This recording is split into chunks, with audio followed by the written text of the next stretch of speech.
Without further ado, let me introduce our first speaker today, Ludwig Siep. Dr. Siep taught philosophy at the University of Münster from 1986 to 2011. He is now Professor Emeritus and a leader of the Religion and Politics Excellence Cluster at Münster. He has written a number of influential books about German idealism, especially regarding its practical philosophy. The title of his talk today is Objective Spirit and Nature. Dr. Siep, the floor is yours.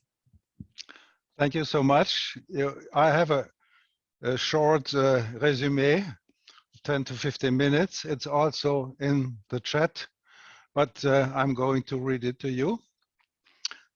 My paper aims at a mild critique of the reading of Hegel as naturalist in an Aristotelian vein. It is mild not only out of respect to our celebrated colleague Terry Pinkard, but because I agree to the merit of such a reading. Hegel's conception of natural life certainly owes much to Aristotle. But my paper stresses the other side to Hegel's nature-spirit relation, its post-Kantian version of Neoplatonism.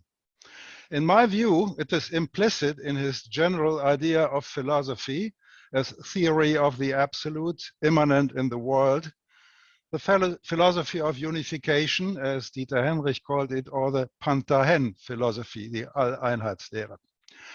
Now, it is not of major importance whether Hegel is more of an Aristotelian or a Neoplatonic.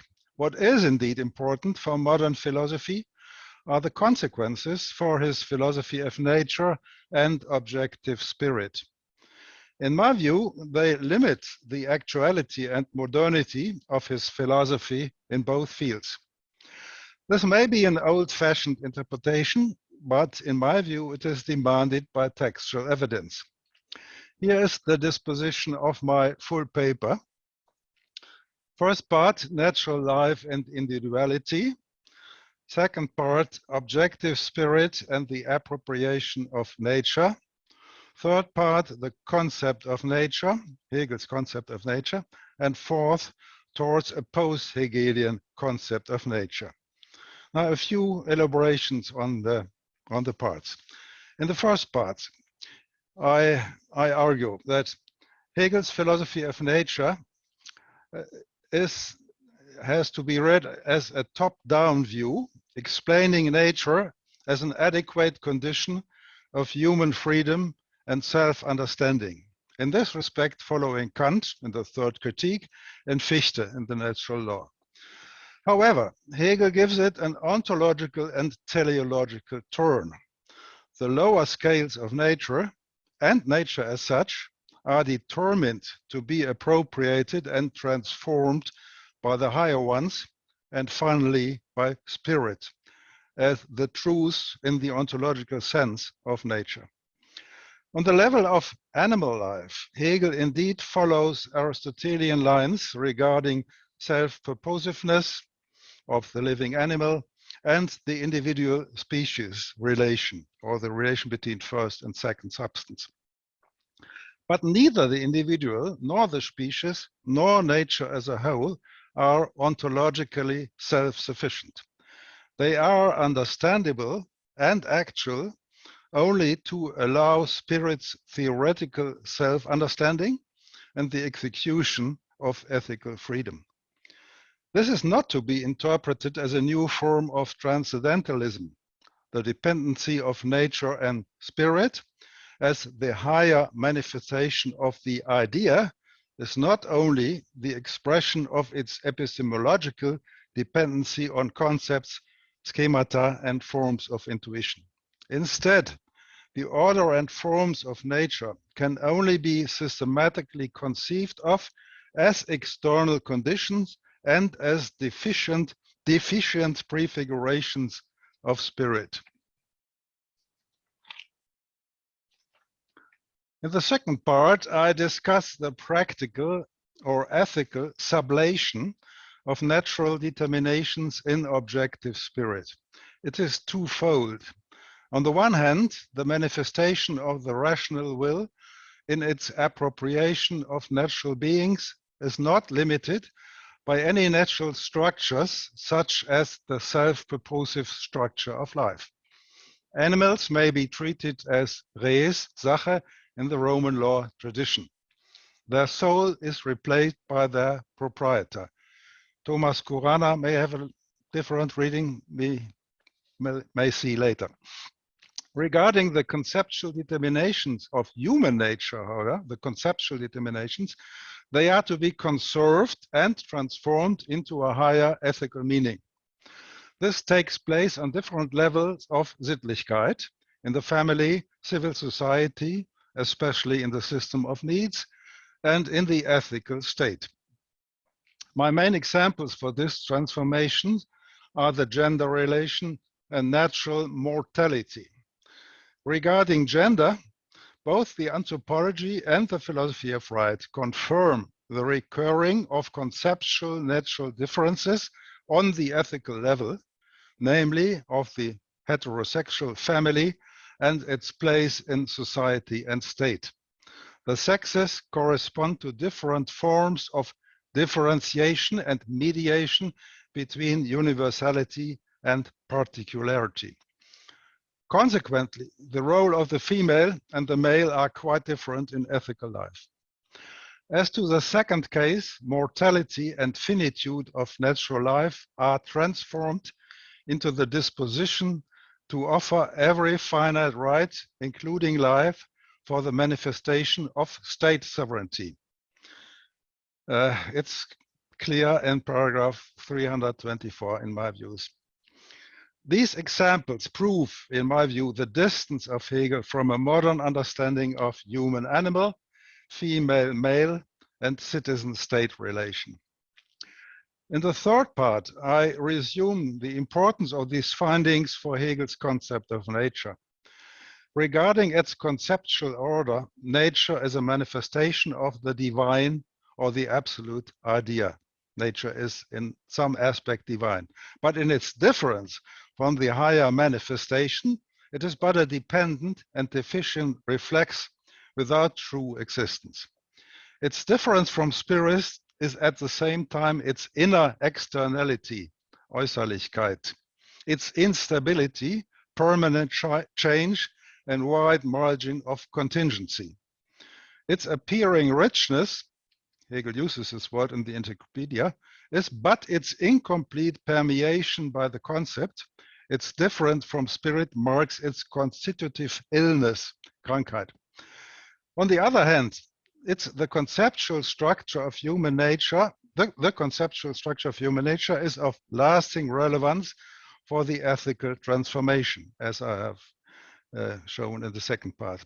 Hegel's idea of a self-concluding conceptual system may be open to modern adaptations, for instance, regarding scientific progress, but only if they fit into a self-explanation of the idea or the evolving identity of concept and actuality.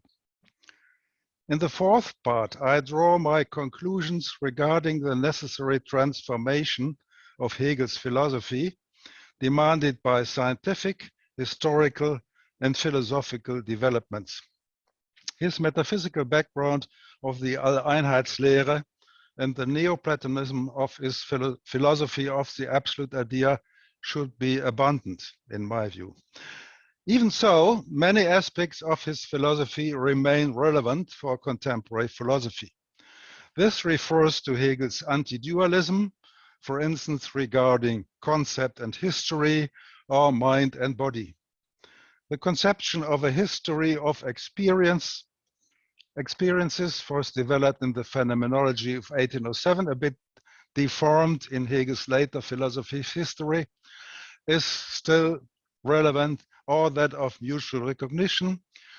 These are the prolific elements, but they too are in need of transformation. Regarding nature, the top-down view on natural conditions of free activity is still justified against any reductionist naturalism or simple bottom-up approach like physicalism. The view of nature as spirit's otherness, however, has to be transformed into that of an unborrowed otherness. The early Hegel formulates uses this expression of unborrowed otherness, unborrowed beauty, he says, which limits human appropriation.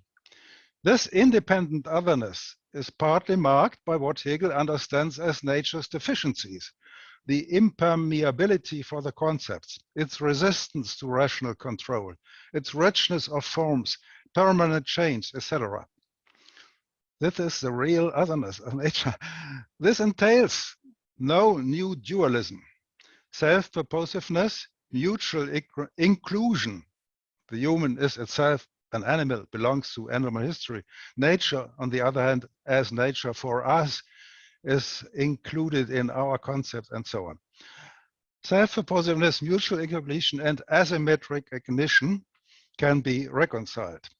On a very fundamental level, Adorno and Heidegger point in this direction, but it needs to be spelled out in an age of technological perfectionism.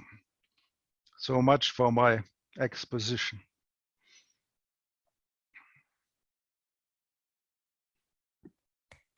Okay, great, thank you. All right, now let's open up the floor for questions. We have a lot of time today, so please raise your virtual hands and I'll keep the queue.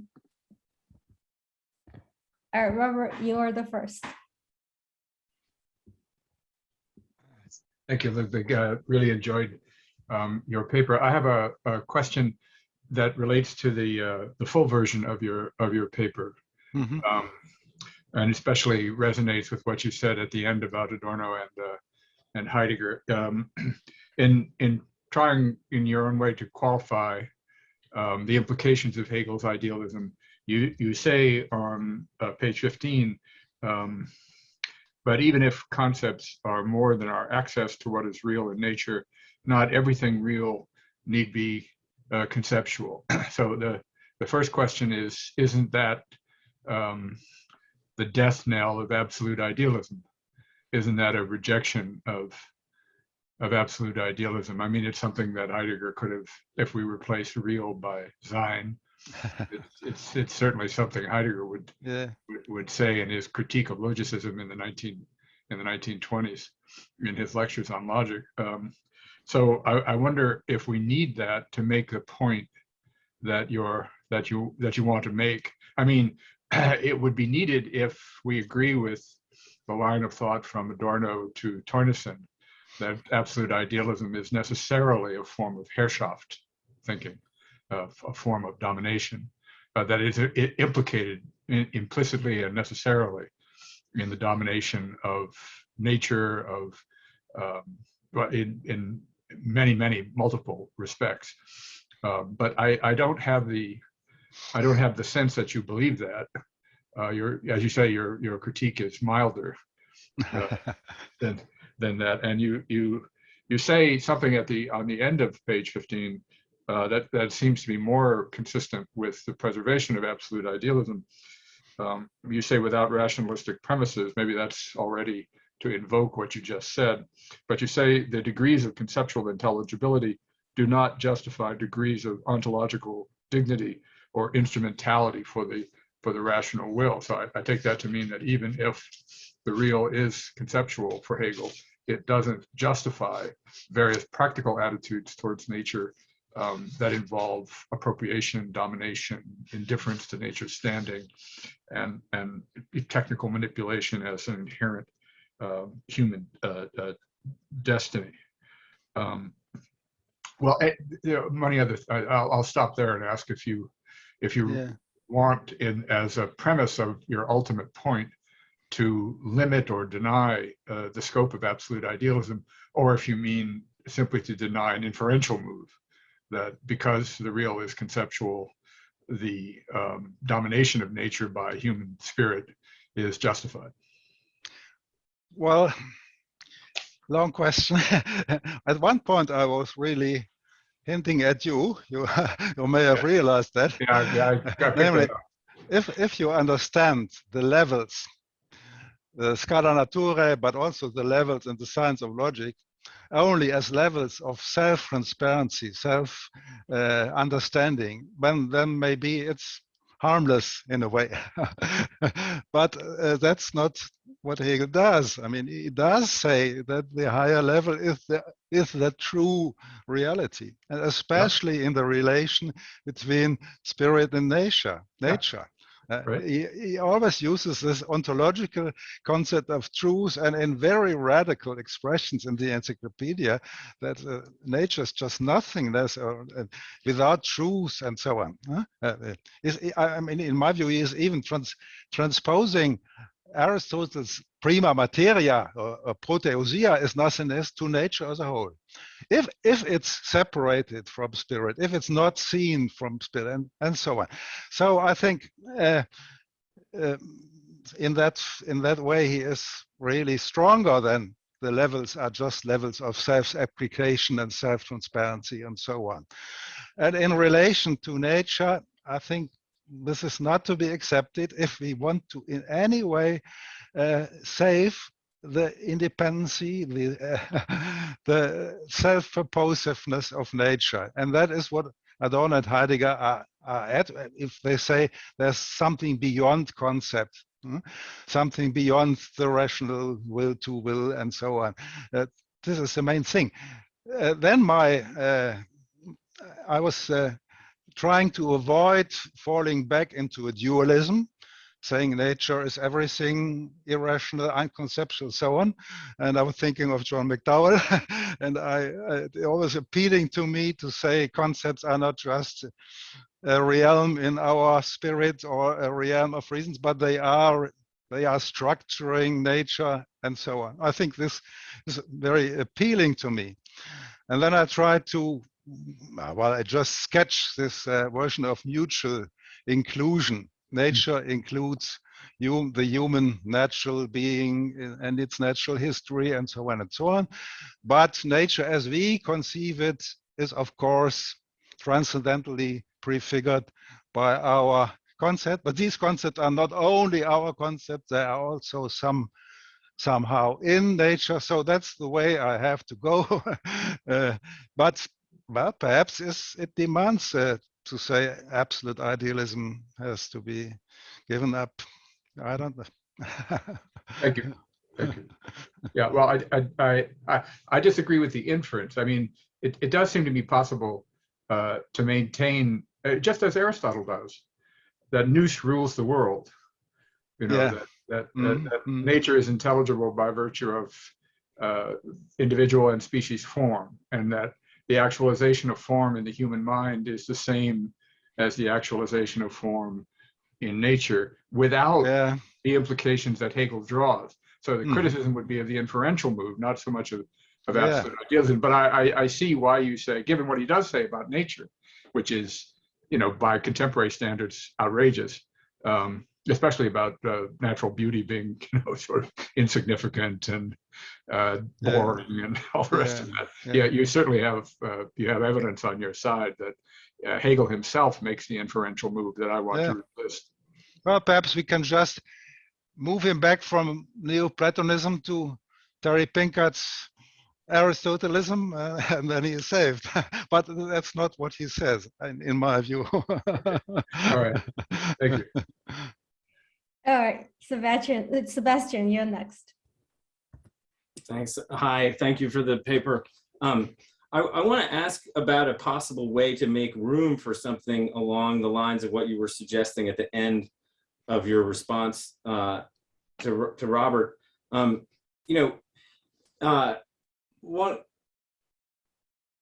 one way to understand the, let's say, criterial status of not spirit, but the concept for nature, right? Or one way to understand what the criterion for natural completeness, wholeness, etc. is, in other words, the criterion driving the stages, the progression among the stages, is to think about it not in terms of spirit, but in terms of the concept. In other words, to think of it in terms of the fact that spirit doesn't get developed until later in the encyclopedia. So that what we're actually supposed to be, I mean, on this reading, what we're supposed to be thinking of as the driving wholeness to which, or that nature is trying to approximate, is in terms of the concept. And we can think of spirit also as attempting to approximate that same kind of completeness, so that instead of thinking of nature as under the yoke of spirit, we can think of nature and spirit as operating under the yoke of the concept, so that they're in a little bit more sympathy with each other. They're in a kind of, let's say, allied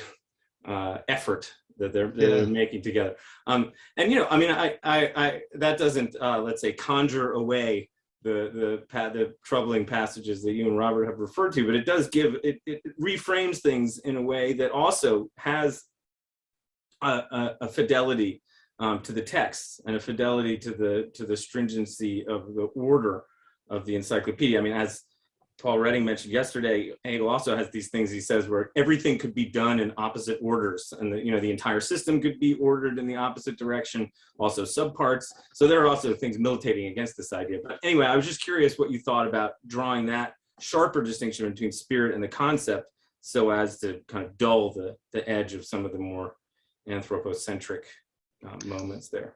Well, it's true that both are appropriating, nature and spirit, appropriating the true realization of the concept, and spirit does it in a much higher way than nature. But the way nature expresses conceptual structure for spirit is only its prefigurations, and I think Hegel is always following the Schellingian line, that we understand nature as a system only if we understand the prefigurations of spirit, from unity to relation, from relation to relation to relation, and so on, ever higher. And then we get to the spiritual relation, which at the end fully express absolute spirit.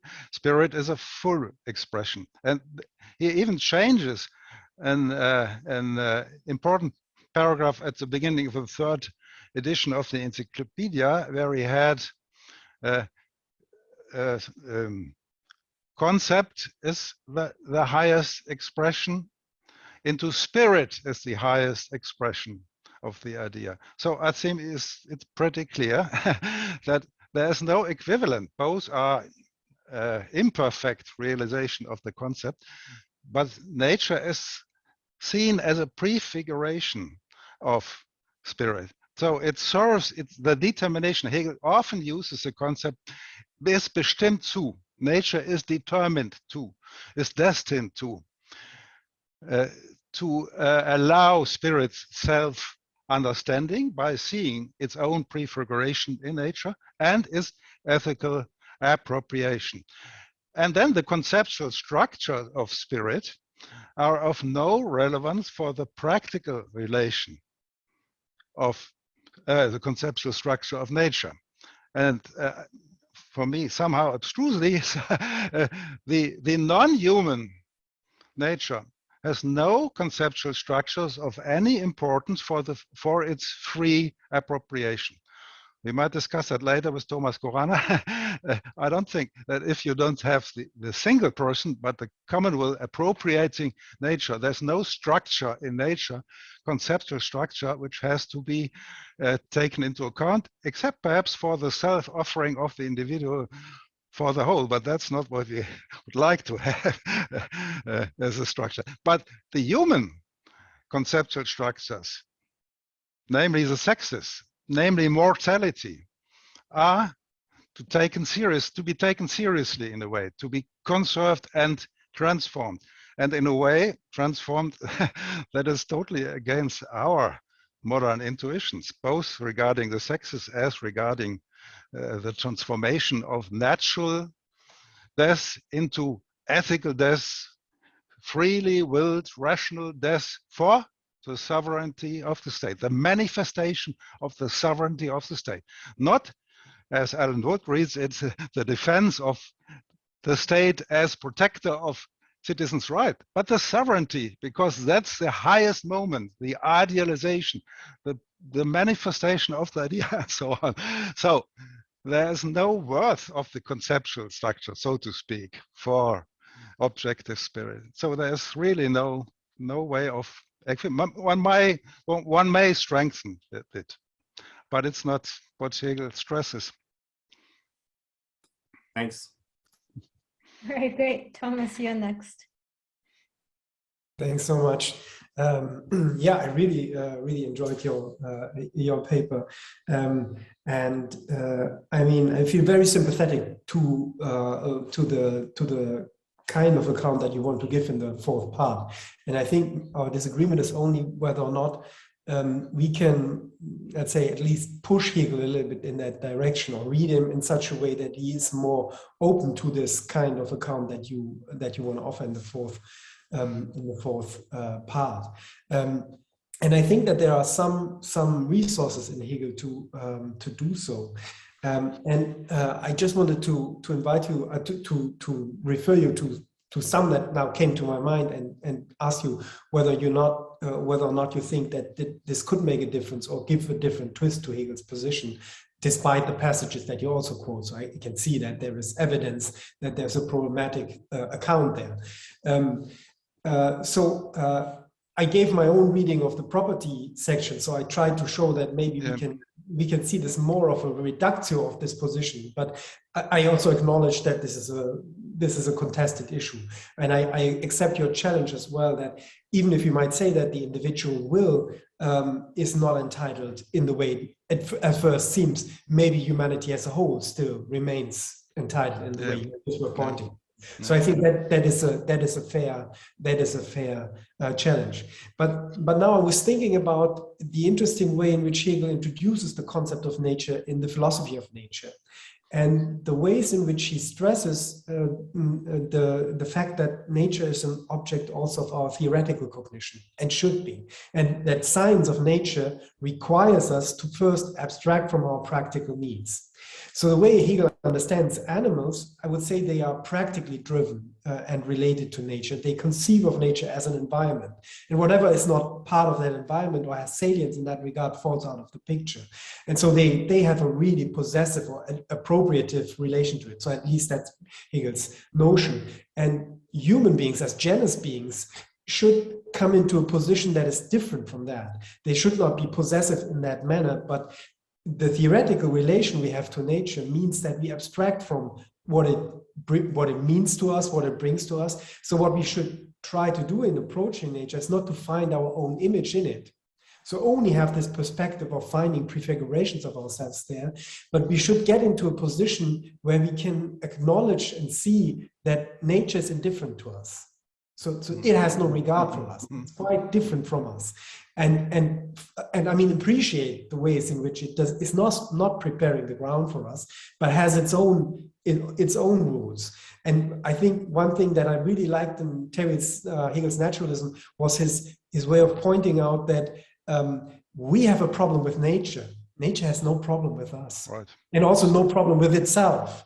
I mean, nowadays nature starts to have a problem with us, but let's keep that out of the perspective. But yeah, so I thought that maybe the way Hegel introduces the whole topic in philosophy of nature stresses the way in which nature should be an object of contemplation. And in that regard, we can appreciate how different it is from us and acknowledge that it is an order of its own and should not only be regarded as in relation to us as being the deficient prefiguration of us. Okay, I stop there. So yeah. Well, yeah, for the first point, as the appropriation of natural objects, living beings, and so on, I think we could harmonize our views.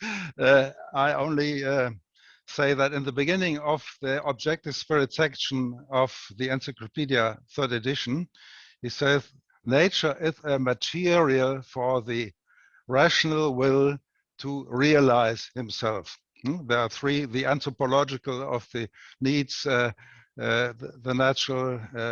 natural beings, and so on. And so for the common manifestation of the rational will, nature is still somehow the material. And I simply don't find instances where he somehow says we have to respect any natural structures. As to the theoretical there are some passages, which I think I have quoted, where he even used freilassen, leaving free. That's the theoretical stance. But I don't think that he keeps to it. There are so many, that's my disappointment perhaps to say, there are so many promises in Hegel which he himself does not fulfill, that I think we have perhaps better sublate him, keep true in sublating him. So I don't think that this, I completely agree that natural indifference is one of the main characteristics of nature. Indifference, you always have three traces: indifference, suitability, of course, nature is in many ways suitable for, and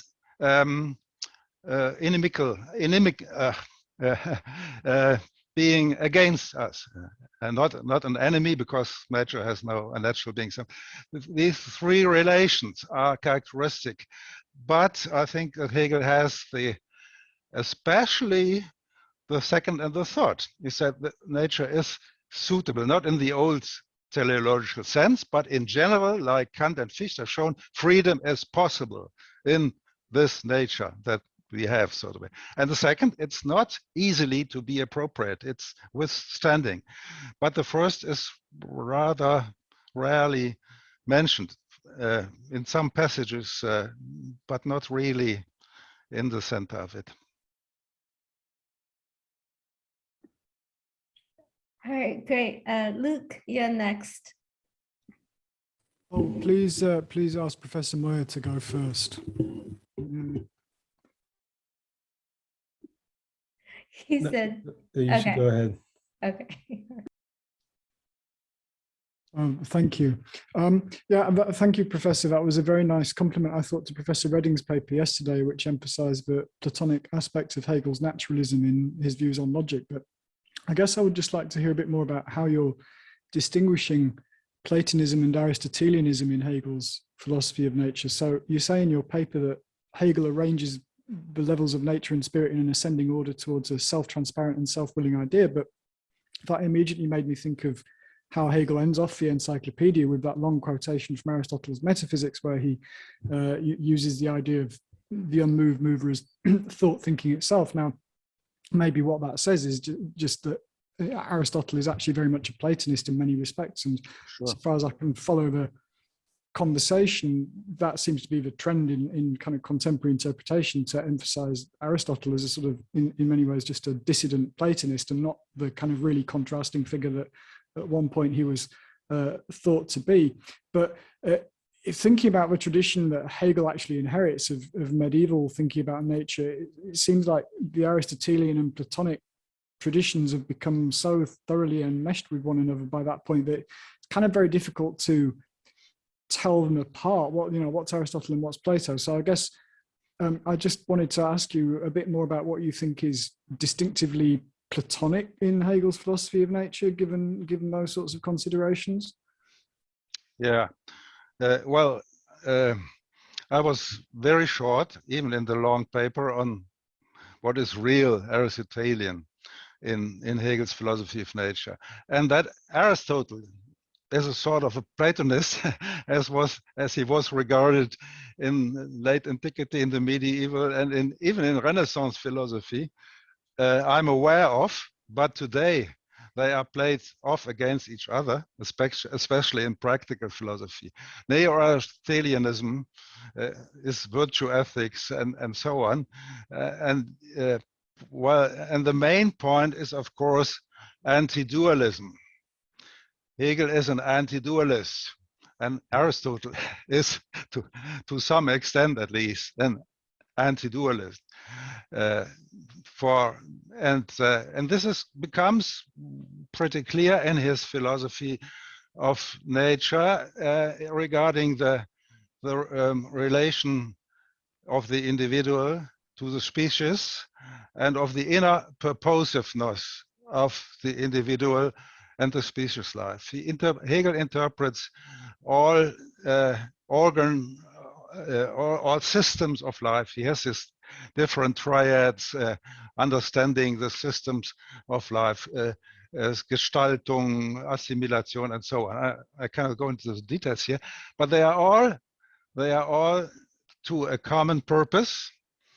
The common purpose, which is the life of the individual, and at the same time, the individual is the actualization of the species, a relation that Hegel always used, also in objective spirit. The individual is the actualization. It's not less, at least in the first instance. In the process, however, of the individual, of life, illness, and death, Hegel says that the individual, that the purpose of the individual life is the species.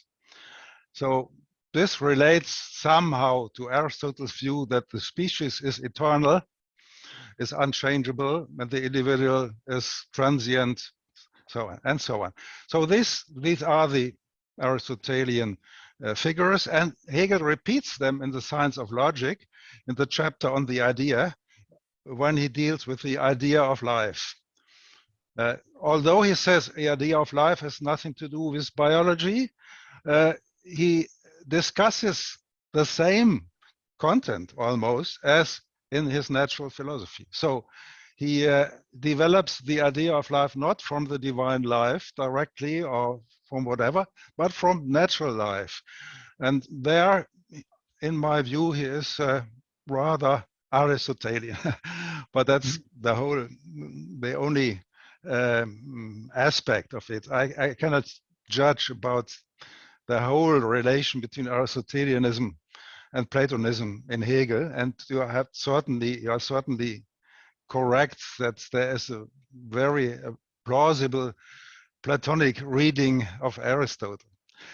Many of my colleagues totally discard the Neoplatonist interpretation, the affirmative Neoplatonist interpretation of Hegel, for instance, by Bayerwaltes, Halfwassen, in the Philosophy of Nature, I forgot the name. They are defending Hegel's Neoplatonism. That's the truth in Hegel. And if you are a strong metaphysician, of course, this is positive. Since I'm not, mainly out of questions of practical philosophy, I see it the other way around. And I think that Terry Pinkard and many others also see it the other way around. The strength of Hegel is its non-Platonic Aristotelianism. So, but I'm very brief in this respect. Thank you very much, Professor. Thank you. All right, Dean, you're next. Great. Thank you for this terrific paper. And yeah, I have two questions. The first one is, I guess, a follow-up on Robert Pippin's question. And that, you said at some point that we still can avoid, or we should avoid, reductive naturalism and physicalism. And of course, I totally agree with that, especially when it comes to human beings. And the question is just how we block that. I mean, of course, that's a very powerful research program in many of our departments that we work in. And so I'm always thinking about this question. And I worry that if we weaken Hegel's idealism too much, we'll be back in a kind of dualism of, let's say, theoretical and practical reasons, something like what Kant and Fichte had, so that we just have to kind of assert our moral ideals against the physical nature, but we won't have a way of actually saying that the ethical, the valuable, the ideas are actually higher or more real, or however we want to put it, against the physical nature. So that's just the first question of how we go about, on your view, blocking the move to reductive naturalism if we weaken Hegel in the way that you suggest. The second question is, I think related, but is more about the philosophy of right in particular, and that's just what you think, what kind of resources you think Hegel's philosophy of nature, and maybe specifically his anthropology, the philosophy of nature in its first, coming out of the philosophy of nature into spirit, what sort of resources Hegel gives us in his anthropology for providing some kind of anchor maybe for human welfare in the philosophy of right. Do you think there's a strong enough notion of the human needs or human happiness or the natural components of human flourishing that would allow us to say something more definite about human welfare, maybe in a capabilities approach, a neo-Aristotelian approach in the philosophy of right. So, and again, there would be a question of, if you weaken the philosophy of nature too much, would you still be able to say what you want to say in the anthropology? So I'll stop. Yeah, okay. Well, two things to the question of anti-reductivism. One is that I defend the top-down view. I think it's totally justified to, well, we are in our legal and other and moral systems, we are free agents, responsible agents, and so on. And this is so evident to us that it's, in my view, rather ridiculous to play Libet's experiments and so on against it. Why can't we ask, as Kant and Fichte did, what kind of nature is it that makes this being possible, that is a condition, a surrounding, since we belong to this nature too. So this is what I call the top-down view. And also, I think that every level, Hegel's level view or scale view, has of course its merits, because every level has a new structure, has a new order, has a new actuality. But this has to be seen not as the instrumentalization of the former level, which Hegel does on every level. I mean, the anorganic is totally transformed in the chemical, and the chemical in the organic. So never does the lower level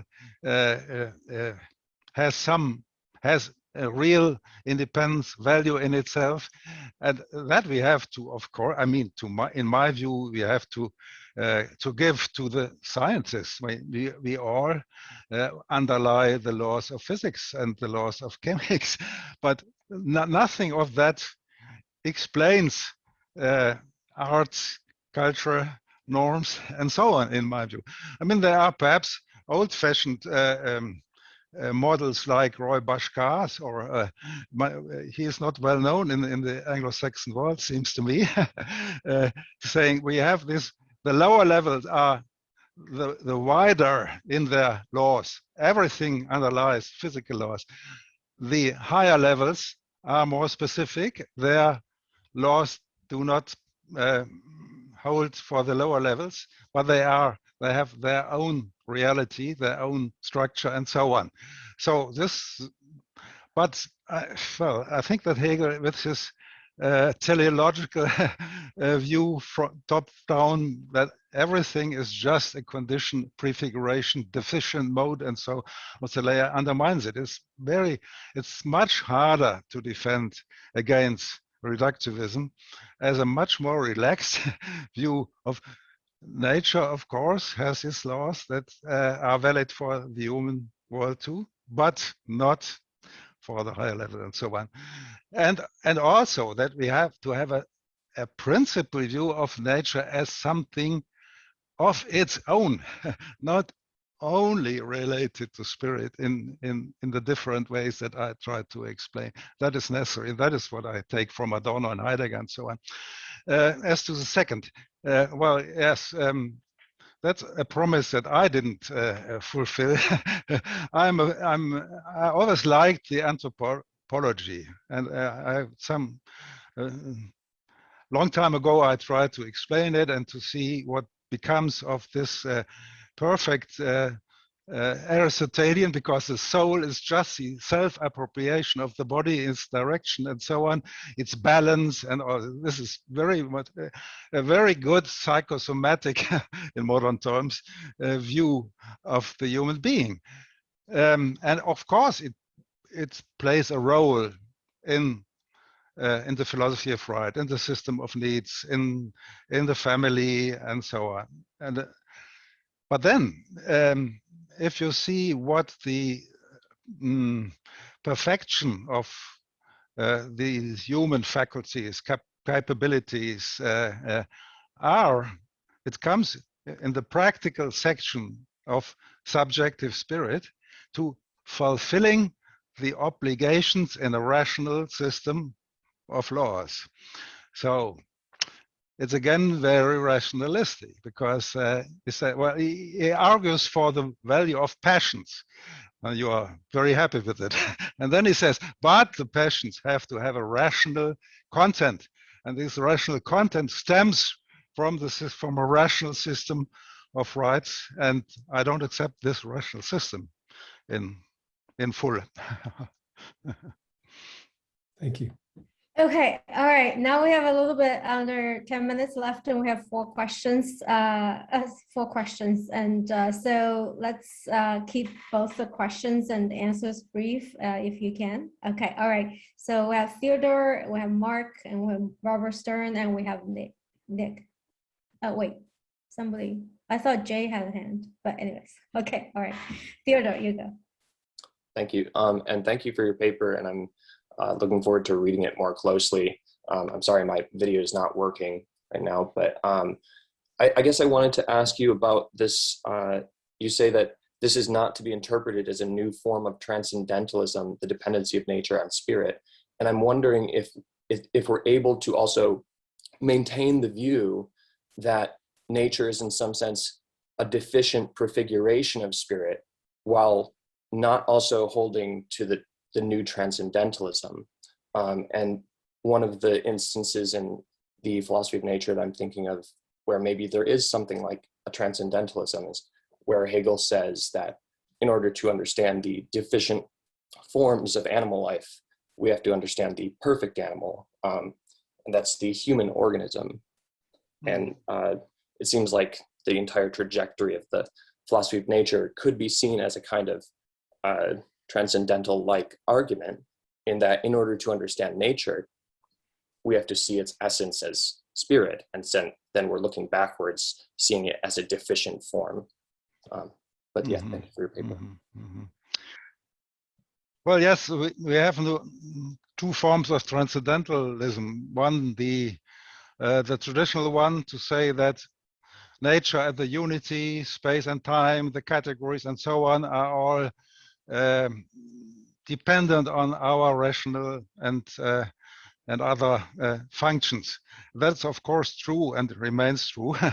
But on the other hand, nature existed before our apparatus of concept was there, and will exist after we have disappeared. So its very existence does not depend on our framework, but for us it's necessary. Now you have another form of transcendentalism saying that we have to understand the lower forms from the fuller forms as prefigurations, deficient meeting.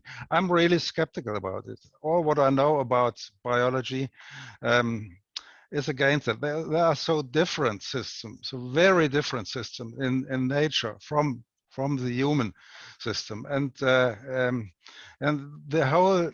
I mean, it's also not really up to evolutionary theory to say that there is a destination to the higher system. And well, in a way, of course, we must presuppose our self-understanding, but not in the way that this is a condition for understanding all the lower forms of life as deficient modes of that. This is short because I have to be short. Thank you. Thank you so much. Mark, you're next. This is a wonderful paper. I really liked reading it because it was so condensed. It's like a wonderfully clear statement of what's in Hegel's understanding of nature and what we might want to get rid of. I want to ask you a question about, in particular, something you want to keep, though. So I was thinking that, this is a question about what it means to say spirit is the truth of nature. And the way that I wanted to just try to recapitulate your view and then ask you if I have it right, or if you could say more about one feature of it, which is related to the top-down approach that you want to keep. And so it's clear that one of the things you like about that is the anti-reductionism. And so definitely you can't understand natural lower things you can't understand higher things in terms of lower things, certainly.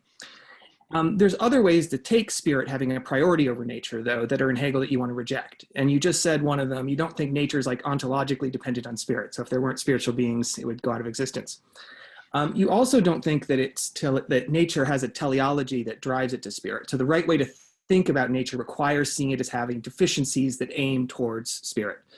So you also don't want that version of the priority of spirit over nature. But it seems to me you want to keep, like, at least there's a couple places in your paper where you make a gesture. I think there's a footnote to Brandom and Pinkard with regard to this, that like I don't know, I'm trying to think the wording, I wrote it down for myself, that like our conception of natural things requires reference to human capacities of thought and thinking. And so this reminded me of Brandom's on sense dependence or something like that. So I was wondering if you could say more about so as I said, anti-reductionism seems, I'm on board with that completely right about it. But I want to know if you really have any right to be a Hegelian who thinks that spirit has priority over nature, unless you can say more about what that dependence is like that you do want to keep in your top-down approach. I wonder if you could say, just clarify that. Yeah, well, if I have to be brief, it's just these two things that you mentioned already. I mean that, well, if we call them higher, which is already problematic in evolutionary and equal value perspective on nature and spirit, but the more complex, the more differentiated with abilities that no animal has. For instance, obliging yourself to commitments, to rules, and so on, which is not. No animal has that, because that I'm just mentioned, and I quote asymmetric recognition. Of course, there's no legal relation. I'm not even sure whether we should talk about animal rights and so on. So there are really capacities which are more complex and in a way than and can never be explained from these lower one, in my view. That's the one thing, and the other is that it's justified to ask what is nature like, so that freedom is possible.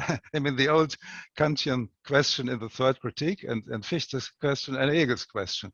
I think this is perfectly justified, because it's almost as evident that we are responsible and norm-guided beings as it is evident that the elements behave with certain physical laws and so on. So there should be, and so it's important to ask: does this fit? Does this view that freedom is possible fit with the natural, but is not reduced to the natural? Both should be fitting. I always use passant.